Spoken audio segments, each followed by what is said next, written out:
capítulo 3, visitou 1000 lugares no mundo. Esse é o terceiro capítulo, ou episódio, do que eu chamo de Diário de Criação, que é uma série de vídeos em que eu estou compartilhando os processos de escrita, edição e publicação do meu terceiro livro, A Sombra Sem Corpo.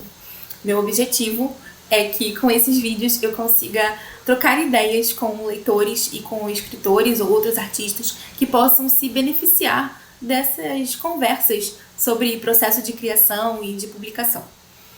No vídeo anterior, ou no capítulo anterior, a gente conversou sobre a edição do texto, sobre como ele passou por revisão, por leitura crítica, por leitura beta.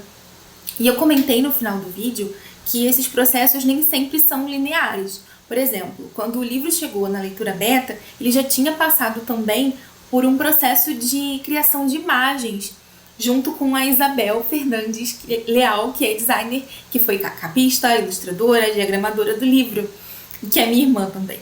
Então, eu já estava trabalhando, enquanto o texto estava sendo trabalhado, eu estava trabalhando em outras ideias, que eram ideias próprias da publicação mesmo, da publicação propriamente dita, sabe? Para materializar aquele texto, para encontrar o formato em que eu ia entregar esse texto para outras pessoas. A minha primeira decisão foi que ia ser um livro único e um livro ilustrado, que pudesse ser lido para crianças, porque o texto tem essa possibilidade, mas que fosse voltado, sobretudo, para millennials. E eu tenho uma explicação para isso. Isso tem a ver com o conjunto da obra. Quer dizer, qual é o lugar da Sombra Sem Corpo no meu trabalho como escritora, sabe? No conjunto da obra que eu estou construindo.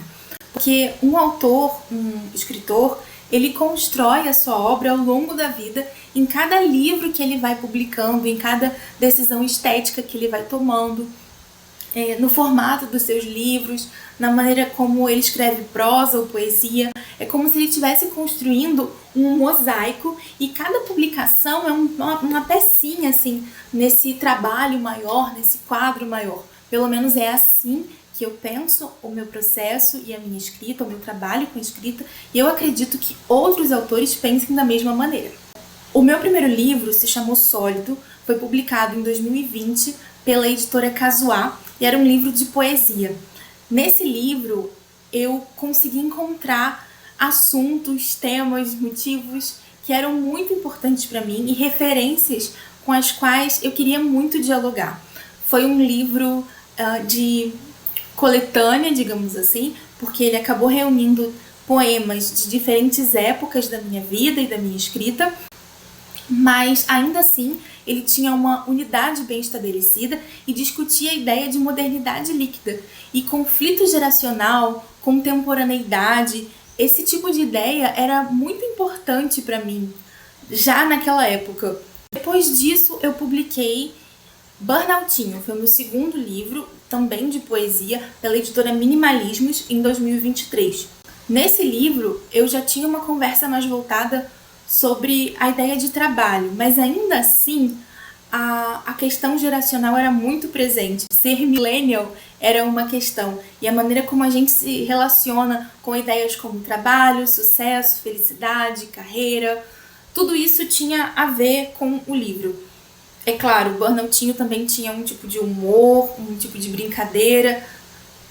Eu acredito muito que, em termos de tema, ele tem um diálogo forte com o Sólido, apesar dele estar caminhando para uma outra linguagem, mais leve, talvez. Foi com o Burnoutinho que eu entendi para quem eu estava escrevendo, quem seria o meu público leitor ideal. E aí eu criei uma máxima que me acompanhou, que me ajudou a entender o meu trabalho e que continua me acompanhando no trabalho que eu venho desenvolvendo. Eu passei a dizer, a me apresentar como Letícia Leal, que escreve poesia para millennials, para jovens millennials que pagam boletos e sentem dores nas costas. Inclusive eu fiz um cartão de visitas com essa apresentação. Reconhecer isso nos meus textos foi muito importante para entender melhor o meu trabalho. E quando eu decidi publicar A Sombra Sem Corpo como um livro único, né, não um livro de contos, mas um livro ilustrado, eu ainda queria me comunicar com esse público leitor ideal. Por mais que o livro tenha a carinha de um livro infantil e possa ser adotado em escolas e lido por crianças e jovens, Ainda assim, o meu objetivo era alcançar o público millennial, ou pelo menos conversar com ele de uma forma diferente. Primeiro, porque eu ia conversar através da prosa e não da poesia, e segundo, porque agora, pela primeira vez, eu estava sendo a minha própria editora, eu estava me editando sozinha, o que não significa sem a participação de outras pessoas. Eu acredito muito no livro como uma obra coletiva. Então, ter a contribuição de leitores beta, de revisão, de leitura crítica e de uma designer da qual eu sou muito fã e suspeita para falar, tudo isso construiu o livro como um todo. Então, eu não fiz o livro sozinha, mas eu era uma espécie de maestro, de coordenadora que vai reunindo as partes dessa construção e organizando. Talvez alguma coisa parecida com um trabalho de um diretor de filme ou de teatro, ou mesmo um maestro, que vai, assim, arrumando todos esses trabalhos para a construção da obra no final. A Sombra Sem Corpo tem um lugar diferente na obra que eu estou construindo, naquele mosaico que eu estou formando, mas ainda assim ele continua dialogando com os livros anteriores. Ele está dando sequência. É mais um tijolinho no muro que eu estou construindo e que eu construo com muita alegria.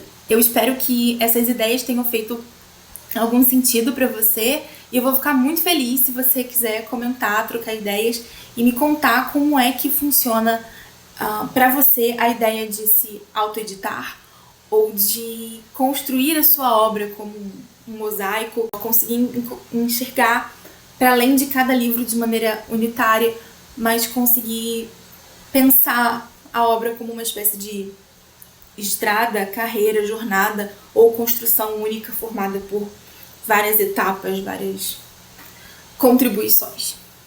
É isso, até a próxima!